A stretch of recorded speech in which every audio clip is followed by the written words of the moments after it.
Mengenang peristiwa kerusuhan etnis China vs pribumi di Bandung pada tanggal 10 Mei tahun 1963. Kerusuhan rasial di Bandung, Jawa Barat adalah salah satu kekerasan terkelam dalam sejarah Bandung.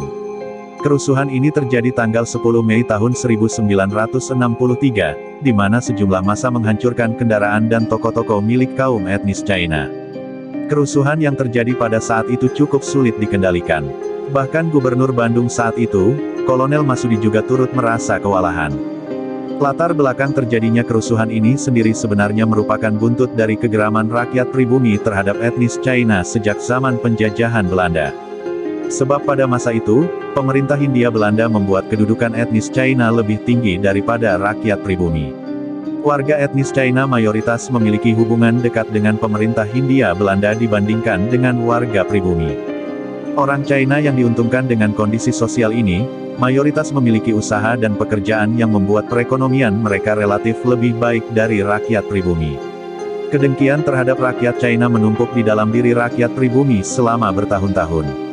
Sampai akhirnya, rakyat pribumi mencurahkan kemarahan mereka terhadap etnis China melalui aksi kerusuhan tanggal 10 Mei tahun 1963.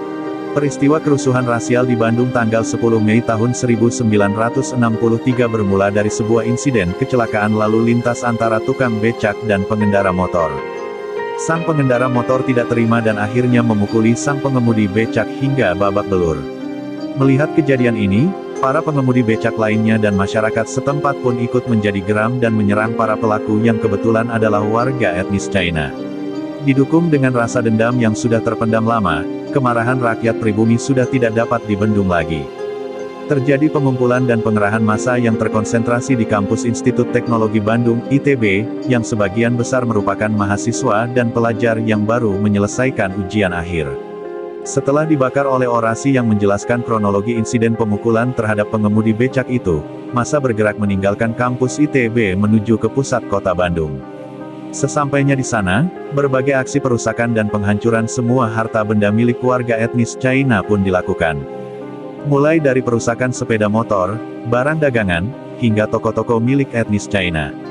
Massa dipecah ke dalam beberapa kelompok di alun-alun Bandung untuk menyebar ke seluruh pelosok kota Bandung.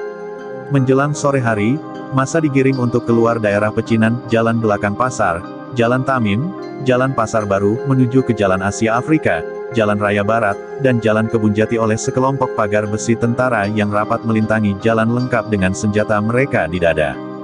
Meskipun berbagai kerusakan besar terjadi, tidak ada aksi pemukulan terhadap kaum etnis China. Sebagai bentuk konsekuensi dari peristiwa ini, Ketua Dewan Mahasiswa ITB terpaksa harus berurusan dengan pihak kepolisian dan sempat ditahan selama beberapa waktu.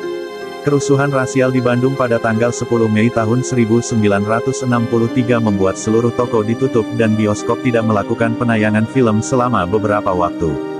Selain itu, sekitar 500 toko dan rumah mengalami kerusakan, 65 mobil, 54 sepeda motor, 5 mesin jahit, dan sejumlah barang elektronik dibakar dan rusak. Kemudian tempat praktik dokter dan apotek mayoritas tutup. Hanya 2 apotek saja yang diketahui buka pada saat itu, yaitu apotek yang terletak di Jalan Raya Timur dan Jalan Cibenying. Melihat kondisi ini, pemerintah Jawa Barat pun meminta agar pabrik-pabrik, toko, dan perusahaan pengangkutan segera buka kembali mulai tanggal 13 Mei tahun 1963. Perintah tersebut disampaikan oleh Gubernur Jawa Barat Kolonel Masudi.